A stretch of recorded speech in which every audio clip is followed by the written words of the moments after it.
ఇక చిన్న కొలతలు చూపిస్తున్నా. ఇక్కడ అమెరికాలో ఒక కాయ తీసుకొచ్చి చేశాను, మామిడికాయ.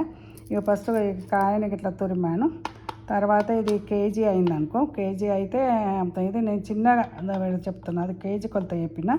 అల్లం ఏమో మనం పావు కిలో వేసుకోమన్నా కదా, అల్లం ఇక్కడ నేను అది వేయింతేసాను చిన్నగా. ఎల్లిపాయ వేయింత చిన్నగా. చూడండి, కారం వేయింతే, ఎందుకంటే అల్లం కారం ఉంటుంది కదా. సాల్ట్ ఈ విధంగా కొద్దిగానే వేసుకున్నాను అందాజకు. బెల్లం మాత్రం కొంచెం ఎక్కువ, ఎందుకంటే దీనికన్నా తురుము కన్నా కొంచెం తక్కువ వేసుకోవాలన్నట్టు. ఇదేం చేస్తా అన్నట్టు, ఇప్పుడు నేను నూనె వేసి, నూనెలో ఇది అల్లం ఉంటుంది కదా, అల్లం కొంచెం పదన ఉంటుంది కాబట్టి అల్లంని కొంచెము నూనెలో వేయించి దానిలోనే మనం బెల్లం వేయాలన్నట్టు చూపిస్తాను. ఇది కొలుతానండి.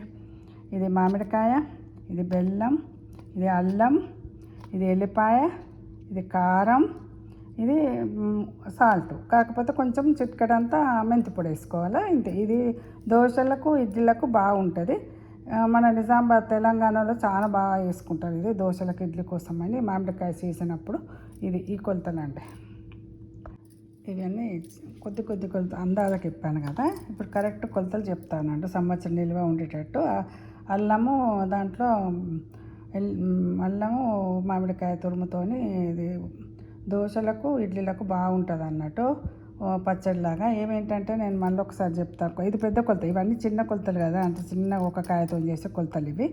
కాకపోతే నేనేమి ఇప్పుడంటే ఇది కేజీ మామిడి తురుము తీసుకుంటే అల్లము పావు కిలో తీసుకోవాలి, ఎల్లిపాయ పావు కిలో తీసుకోవాలి, సాల్ట్ 150 గ్రామ్స్ తీసుకోవాలి, కారం ఏమో 100 గ్రామ్స్ తీసుకోవాలి, బెల్లం ఏమో 750 గ్రాములు తీసుకోవాలి.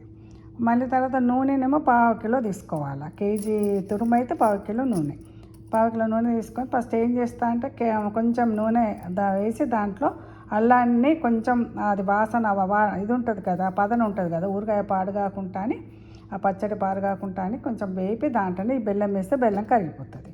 తర్వాత ఇవన్నీ కలిపేసి అప్పుడు చల్లారిన తర్వాత కలిపేసి మనం అవసరం అనుకున్నప్పుడు తాలింపు పెట్టుకోవచ్చు అండి. ఇది చూపిస్తాయి.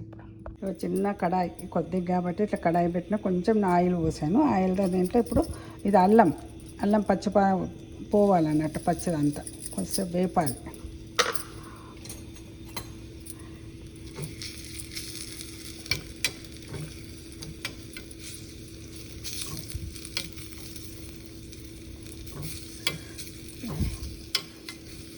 ఇండియాలో అయితే ఎక్కువ పెట్టుకుంటాము, ఖర్చు అవుతుంది. కానీ ఇక్కడ అమెరికాలో తక్కువ కాబట్టి నేను చిన్న కాయ పెట్టాను. ఒక కాయ తీసుకొచ్చి ఇండియన్ స్టోర్ నుంచి పెట్టాను అన్నట్టు.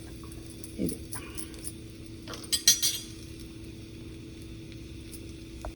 ఒక బౌల్లో ఇది మామిడికాయ తురుము, ఇది సాల్ట్, ఇది కారము, ఇది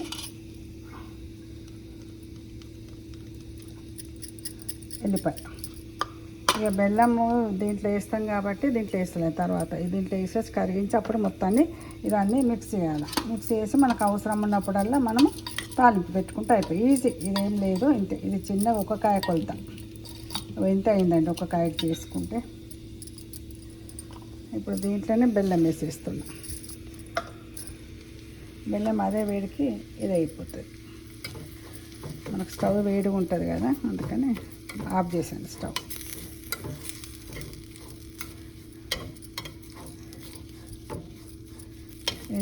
ఇదంతా చల్లారిన తర్వాత అప్పుడు దీంట్లో కలిపేసి తర్వాత మనకు అవసరం ఉన్నప్పుడల్లా తాలింపు పెట్టుకోవాలి.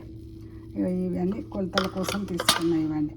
ఓకే, చూసిన వాళ్ళంటే అందరు షేర్ చేయండి, లైక్ చేయండి, అది సబ్స్క్రైబ్ చేయండి. అందరికీ థ్యాంక్ యూ. మెంతి పొడి చూపించాలి కదా, మెంతి పొడి వేస్తున్నాను ఇంత.